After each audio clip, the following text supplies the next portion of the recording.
Hi hello guys, welcome to our channel. இன்னைக்கு நம்ம என்ன பார்க்க போகிறோம் அப்படின்னு பார்த்தீங்கன்னா, தேர்வுகளில் என்னென்ன கொஸ்டின்ஸ் கேட்பாங்க, எப்படியெல்லாம் கொஸ்டின்ஸ் கேட்பாங்க அப்படிங்கிறத பற்றி தான் நம்ம பார்க்க போகிறோம். இது தெரியாமல் தயவுசெய்து எக்ஸாமுக்கு போகாதீங்க ஃப்ரெண்ட்ஸ். ஏன்னா இதில் பார்த்தீங்க அப்படின்னா மொத்தமாக உங்களுக்கு ஒரு 19 டாபிக் இருக்குது. அதிலிருந்து மட்டும்தான் உங்களுக்கு கொஸ்டின்ஸ் கேட்கப்படுவாங்க.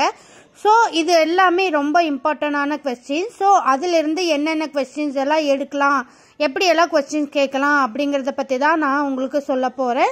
ஸோ இந்த வீடியோவை ஸ்கிப் பண்ணாமல் கடைசி வரைக்கும் பாருங்கள். அப்போ தான் நான் இதில் என்ன சொல்ல வரேன் அப்படிங்கிறது உங்களுக்கு தெரிய வரும். ஓகேவா ஃப்ரெண்ட்ஸ்? இப்போ நம்ம ஒன் பை ஒன்னாக என்னென்ன டாபிக் அப்படிங்கிறது நம்ம பார்க்கலாம். ஃப்ரெண்ட்ஸ், உங்களுக்கு பிடிஎஃப் வேணும் அப்படின்னாலும் நான் கீழே டிஸ்கிரிப்ஷனில் என்னுடைய வாட்ஸ்அப் நம்பர் தரேன். அது மூலிமா கூட நீங்கள் என்ன பிடிஎஃப் வாங்கிக்கலாம். இப்போ வாங்க என்னென்ன டைட்டில்லேருந்து கொஸ்டின் கேட்பாங்க அப்படிங்கிறது ஒன் பை ஒன்னாக பார்க்கலாம். தேர்வுகளுக்கு இன்னும் 10 நாட்கள் தான் இருக்குது. இது தெரிஞ்சாலே நீங்கள் கண்டிப்பாக சென்டம் எடுக்கலாம் ஃப்ரெண்ட்ஸ். ஸோ இதை பார்க்கலாம் வாங்க. ஃபஸ்ட்டு பாருங்க, தேவநேய பாவனர். தேவநேய பாவனர் இது சிலபஸ் ஃப்ரெண்ட்ஸ். அகர முதலி பாவலரேரோ பெருஞ்சித்தனார். இந்த மாதிரி கொஸ்டின்ஸ் கேட்பாங்க. நூலகம் பற்றிய செய்திகளை பற்றி கேட்கலாம். 3வது டைட்டில் பாருங்க, சமய பொதுமை உணர்த்திய தாயுமானவர் ராமலிங்க அடிகளார். அடுத்தது 4வது டாபிக், உணவே மருந்து நோய் தீர்க்கும் மூலிகைகள் தொடர்பான செய்திகள்.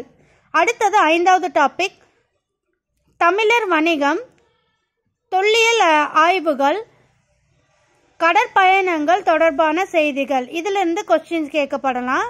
6வது டாபிக், தமிழ் மகளிரின் சிறப்பு, மூவலூர் ராமமிர்தம்மாள், டாக்டர் முத்துலட்சுமி அம்மையார், இவங்களை பற்றி கேட்கப்படலாம்.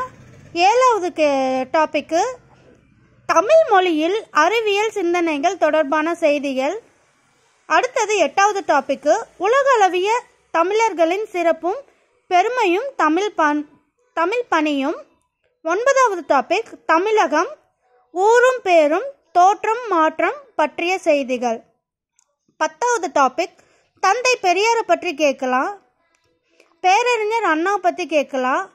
முத்துராமலிங்கர், மாபோ சிவஞானம், இவங்களை பற்றி கேட்கலாம். ஃப்ரெண்ட்ஸ், 11வது டாபிக் பார்த்தீங்க அப்படின்னா ரொம்ப ரொம்ப இம்பார்ட்டண்டான கொஸ்டின். இது ஒரு கோல்டன் கொஸ்டின்ஸ்னே சொல்லலாம். ஏன்னா ஜியு போப் பற்றி ஒரு 10 கொஸ்டின்ஸ் ரிப்பீட்டடாக கேட்டுகிட்டே இருக்காங்க. ஸோ இது ரொம்ப ரொம்ப இம்பார்ட்டண்டான கொஸ்டின். நான் ஆல்ரெடி வீடியோஸில் அப்லோட் பண்ணியிருக்கேன் ஜியு போப் பற்றி. பார்க்காதவங்க நம்ம சேனலில் போய் சப்ஸ்கிரைப் பண்ணி பாருங்கள்.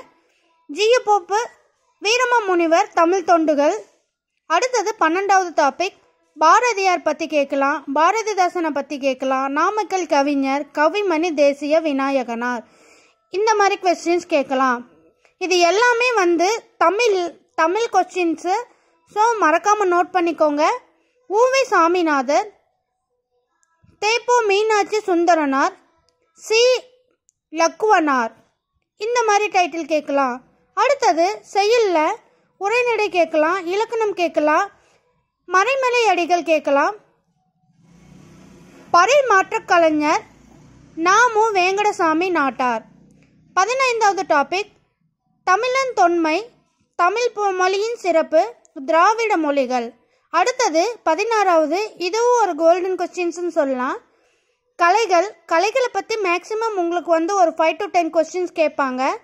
அதுக்கு வெட்டேஷன் பேஸ் பண்ணி இந்த பாடலினுடைய வரிகள் எந்தெந்த லைனில் வருது அப்படின்னு கேட்கலாம். சிற்பம், ஓவியம், பேச்சு திரைப்பட கலை தொடர்பான செய்திகள், இந்த மாதிரி கொஸ்டின்ஸ் கேட்கலாம். அடுத்தது 17, தமிழில் சிறுகதை தலைப்பு ஆசிரியர் பற்றி கேட்கலாம். இல்லை அப்படின்னா பொறுத்துக்க மேக்ஸிமம் உங்களுக்கு ஒரு 4லேருந்து 5 கொஸ்டின்ஸ் வரலாம் friends. Book back questions maximum கேட்பாங்க. ஸோ அதையே ப்ரிப்பேர் பண்ணிக்கோங்க. அடுத்தது புதுக்கவிதை. புதுக்கவிதை அப்படிங்கிறது ஆக்சுவலி அதை ஒரு ஸ்டோரி மாதிரி கொடுத்துருவாங்க.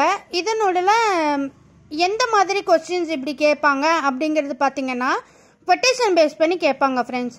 இது மோஸ்ட் இம்பார்ட்டன்ட் கொஸ்டின், மறக்காமல் நோட் பண்ணி வச்சுக்கோங்க. அடுத்தது ஆத்தர் நா பிச்சமூர்த்தி, சிசு செல்லப்பா, திருமு சிவராமு, இந்த மாதிரி கேட்கலாம். அடுத்தது வந்து பாருங்க 19வது லாஸ்ட்டு மரபு கவிதை முடியரசன், வாணிதாசன், சுரதா, இந்த மாதிரி கொஸ்டின்ஸ் எல்லாம் கேட்கலாம் ஃப்ரெண்ட்ஸ். ஸோ தமிழில் வந்து இந்த மாதிரி கொஸ்டின்ஸில் இருந்து தான் எடுக்கப்படுறாங்க. ஸோ இது எல்லாமே ரொம்ப முக்கியமான ஒன்று. ஸோ மறக்காமல் நோட் பண்ணி வச்சுக்கோங்க. இது வந்து உங்களுக்கு ரொம்ப யூஸ்ஃபுல்லாக இருக்கும் அப்படின்னு நினைக்கிறேன். இப்போ வாங்க இந்த 19 டைட்டிலை வச்சு நம்ம சில கொஸ்டின் அண்ட் ஆன்சர்ஸை பார்க்கலாம். அந்த கொஸ்டின் அண்ட் ஆன்சர்ஸ் உங்களுக்கு ரொம்பவே இம்பார்ட்டண்ட்டாக இருக்கும். ஸோ மறக்காமல் நோட் பண்ணி வச்சுக்கோங்க. இப்போ பாருங்கள் ஃப்ரெண்ட்ஸ், நான் முக்கியமான கொஸ்டின்ஸ் மட்டும்தான் உங்களுக்கு சொல்லிட்டு இருக்கேன். ஸோ வாங்க ஒன் பை ஒன்னாக என்ன அப்படின்னு பார்க்கலாம். உலகம், உயிர், கடவுள் ஆகிய மூன்றையும் ஒருங்கே காட்டும் காவியம் என திருவிக்க கூறுவது அப்படின்னு பார்த்தீங்கன்னா பெரிய புராணம். விடை வந்து பெரிய புராணம். ஆன்சர். அடுத்தது, நாட்டை காக்க ஐவர் போர்க்களம் சென்றனர். எந்த தொடரில்? ஐவர் என்பதன் இலக்கணம் என்ன அப்படின்னு பார்த்தீங்கன்னா, இதனுடைய இலக்கணம் அப்படின்னு பார்த்தீங்கன்னா ஒன்றொலி பொதுச்சொல். ஒன்றொலி பொதுச்சொல். ஃப்ரெண்ட்ஸ், இப்போ பாருங்க, இந்த மாதிரி வந்து கொட்டேஷனில் வந்து மேக்சிமம் உங்களுக்கு கொஸ்டின்ஸ் நிறைய கேட்பாங்க. பாடல் வரிகளுடைய கொஸ்டின் தான் இது. திருக்குறளிலிருந்து எடுத்தது. அடைய அடுத்த ஆகு பெயர் என்ற இலக்கண குறிப்பிற்கு பொருத்தமான நூல் எது அப்படின்னு கேட்குறாங்க. Thirukkural. Golden questions, most important previous கொஸ்டின்ஸில் வந்து அடிக்கடி கேட்டு இருக்காங்க. ஸோ இந்த டைம் கேட்கலாம் அப்படின்னு சொல்ல போகிறாங்க. நோட் பண்ணி வச்சுக்கோங்க மறக்காம. உலக பண்பாட்டிற்கும் தமிழகத்தின் பங்களிப்பிற்காக அமைந்த நூல் எது அப்படின்னு பார்த்தீங்கன்னா திருக்குறள். இதுவும் மோஸ்ட் இம்பார்ட்டன்ட் கொஸ்டின், மறக்காம நோட் பண்ணி வச்சுக்கோங்க. சாமகால கருத்துக்களையும் நிகழ்வுகளையும் சாமகால மொழியில் சாமகால உணவில் தந்தவர் ஜெயகாந்தன். ஜெயகாந்தன். இது most repeated question, very very important question, மறக்காம நோட் பண்ணி வச்சுக்கோங்க. கண்டிப்பாக இந்த எக்ஸாமில் கேட்பாங்க. அடுத்தது, முல்லை நிலத்தில் நடைபெறும் தொழில்? ஏறு தழுவுதல். விடை வந்து ஏறு தழுவுதல். அடுத்தது, குடியரசுத் தலைவர் உலக தமிழ் மாநாட்டை தொடங்கி வைத்தார். இது எவ்வகை தொடர்? செய்வினை தொடர். செய்வினை தொடர். அடுத்தது 8வது, நண்பா எழுது என்பது டேஷ். விழித்தொடர். நண்பா எழுது என்பது விழித்தொடர். அடுத்தது, இது வந்து கோல்டன் கொஸ்டின் ஃப்ரெண்ட்ஸ், ரொம்ப ரொம்ப இம்பார்ட்டன்ட் கொஸ்டின். இப்போ வரைக்கும் இந்த ஒரு கொஸ்டின் வந்து ரிப்பீட்டடாக வந்துட்டே இருக்கு. கண்டிப்பாக இந்த எக்ஸாமில் வந்து கேட்கலாம் அப்படின்னு சொல்ல போகிறாங்க. தென்னகத்து பெர்னாட் ஷா என்று அழைக்கப்படுபவர் யார் அப்படின்னு பார்த்தீங்கன்னா அறிஞர் அண்ணா. அறிஞர் அண்ணா. அடுத்தது, எங்கு நடத்தப்பட்ட அகழ்வாய்வில் ரோமானிய மட்பாட்டங்கள் கிடைத்தன, அதனால் ரோமானியர்களுக்கும் நமக்கும் இருந்த வணிக தொடர்பு உறுதிப்படுத்தப்பட்டது அப்படின்னு கேட்குறாங்க. அரிக்காமேடு. அரிக்காமேடு. அடுத்தது 11வது கேள்வி, ரொம்ப ரொம்ப இம்பார்ட்டண்டான கொஸ்டின். இந்திய நாடு மொழிகளின் காட்சி சாலையாக திகழ்கிறது என்று குறிப்பிட்டவர் யார் அப்படின்னு பார்த்தீங்கன்னா ச Agathialingam. Most important question, note பண்ணி வச்சுக்கோங்க. 12வது கேள்வி, திராவிட மொழிகளில் மொத்தம் எத்தனை வகைப்படும்? திராவிட மொழி மொத்தம் பார்த்தீங்கன்னா 28 வகைப்படும். Most important question friends. அடுத்தது, கிரேக்கத்தில் துன்பம் சுவையுடைய பாடல்கள் எவ்வாறு அழைக்கப்படுகிறது? இலிகியா. இலிகியா.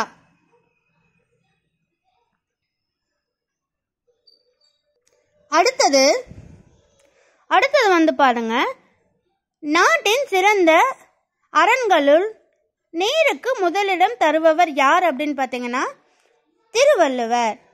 விடை வந்து திருவள்ளுவர். தெய்வ சிலைகளை குளிக்க வைப்பதை டேஸ் என்றும் கூறுவர். மோஸ்ட் இம்பார்ட்டன்ட் கொஸ்டின், மறக்காம நோட் பண்ணி வச்சுக்கோங்க. திருமஞ்சன ஆடல். திருமஞ்சன ஆடல். அடுத்தது 16, பக்தி சுவை நனி சொட்ட சொட்ட பாடிய கவிவளவ என்று மகாவித்துவான் மீனாட்சி சுந்தரனார் யாரை பாராட்டுகிறார் அப்படின்னு பார்த்தீங்கன்னா சேக்கிலார். சேக்கிலார். 17வது கேள்வி, உண்டு கொடுத்தோர் உயிர் தொடுத்தோர் உயிர் தொடுத்தோரே என்று பாடல் வரிகள் இடம்பெற்றுள்ள நூறு எது அப்படின்னு பார்த்தீங்கன்னா புறநானூறு. புறநானூறு. ஒவ்வொரு கல்லாய் என்ற சிறுகதை தொகுப்பின் ஆசிரியர் யார் அப்படின்னு பார்த்தீங்கன்னா கந்தர்வன். விடை கந்தர்வன். 19 மிசை என்பதன் எதிர்ச்சொல் என்ன அப்படின்னு கேட்குறாங்க. மிசை என்பதன் எதிர்ச்சொல் பார்த்தீங்கன்னா கீழே. அடுத்தது 20 சிந்துவெளி அகழ்வாய்வுகள்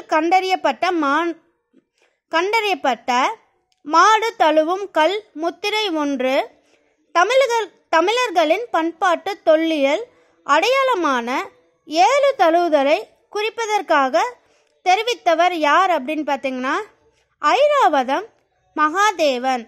Iravatham Mahadevan. Most important question, மறக்காம நோட் பண்ணி வச்சுக்கோங்க. அடுத்தது 21 பெண்மையை முதன்மைப்படுத்தும் புரட்சி காப்பியம் எது அப்படின்னு பார்த்தீங்கன்னா Manimekalai. Manimekalai. Most important question, மறக்காம நோட் பண்ணி வச்சுக்கோங்க. தண்டமில் ஆசான் சாத்தான் நன்னூர் புலவர் என்று இளங்கோவடிகள் யாரை பாராட்டினார் அப்படின்னு பார்த்தீங்கன்னா சீத்தலை சாத்தனார். யாரை பாராட்டுறாங்கன்னு பார்த்தீங்கன்னா சீத்தலை சாத்தனார். அடுத்தது 23 பண்ண அரும் கலைதெறிபட்டி மண்டபம் என்ற பட்டி மண்டபத்தை பற்றி செல்ல கூடிய நூல் எது அப்படின்னு பார்த்தீங்கன்னா கம்பராமாயணம். Golden question. ஏன்னா இப்போ வரைக்கும் இந்த ஒரு கொஸ்டின் கேட்டே இருக்காங்க, கண்டிப்பாக இந்த எக்ஸாம்லேயே கேட்பாங்க அப்படின்னு சொல்கிறாங்க. ஸோ மறக்காமல் நோட் பண்ணி வச்சுக்கோங்க. அடுத்தது 24 கீழ்கண்டவற்றில் வல்லினம் மிகாத இடத்தை கண்டறிய அப்படின்னு கேட்குறாங்க. வல்லினம் அப்படின்னாலே உண்மை தொகை தான். சரிங்களா? இது மோஸ்ட் இம்பார்ட்டன்ட் கொஸ்டின், இலக்கணத்தில் ரிப்பீட்டடாக கேட்ட கொஸ்டின். அடுத்தது 25 தமிழக வரலாறும் தமிழர் பண்பாடும் என்ற நூலின் ஆசிரியர் யார்? தமிழக வரலாறும் தமிழ் பண்பாடும் என்ற நூலின் ஆசிரியர் யார் அப்படின்னு பார்த்தீங்கன்னா ரா மாணிக்கனார். ராசமாணிக்கனார். அடுத்தது 26 பெருமைக்கும் ஏனை சிறுமைக்கும் தத்தம் கருமமே கட்டளை கல் என்ற திருக்குறளில் பயின்று வந்துள்ள அணி. பெருமைக்கும் ஏனை சிறுமைக்கும் தத்தம் கருமமே கட்டளை கல் என்ற திருக்குறளில் பயின்று வந்துள்ள அணி அப்படின்னு பார்த்தீங்கன்னா ஏகாதேச உருவக அணி. ஏகாதேச உருவக அணி. மோஸ்ட் இம்பார்ட்டன்ட் கொஸ்டின், மறக்காம நோட் பண்ணி வச்சுக்கோங்க ஃப்ரெண்ட்ஸ். அடுத்தது திருக்குறளுக்கு உரை எழுதியவர்களுள் யாருடைய உரையே சிறந்தது என்பர்? பரிமேல் அழகர். பரிமேல் அழகர். ஃப்ரெண்ட்ஸ், இப்போ சொன்ன கொஸ்டின்ஸ் எல்லாமே மோஸ்ட் இம்பார்ட்டன்ட் கொஸ்டின்ஸ் தான். ஸோ மறக்காமல் நோட் பண்ணி வச்சுக்கோங்க. இது எல்லாமே உங்களுக்கு கண்டிப்பாக யூஸ்ஃபுல்லாக இருக்கும் அப்படின்னு நினைக்கிறேன். இதில் உங்களுக்கு ஏதாவது டவுட் இருந்தால் நீங்கள் தாராளமாக கீழே கமெண்ட் செக்ஷனில் கேட்கலாம். இல்லை பிடிஎஃப் வேணும் அப்படின்னாலும் நீங்கள் வாங்கிக்கலாம். பிடிஎஃப் நம்ம கம்மியான ரேட்டுக்கு தான் கொடுத்துட்டு இருக்கோம். வேணும் அப்படிங்கிறவங்க கீழே டிஸ்கிரிப்ஷனில் என்னுடைய வாட்ஸ்அப் நம்பர் தர நீங்கள் அதில் வாங்கிக்கலாம். ஓகே ஃப்ரெண்ட்ஸ், இந்த வீடியோ உங்களுக்கு கண்டிப்பாக யூஸ்ஃபுல்லாக இருக்கும்னு நினைக்கிறேன். இந்த வீடியோ பிடிச்சிருந்தா ஒரு லைக் பண்ணுங்கள், சப்ஸ்கிரைப் பண்ணுங்கள், மறக்காமல் ஷேர் பண்ணுங்கள். தேங்க்யூ. தேங்க்ஸ் ஃபார் வாட்சிங்.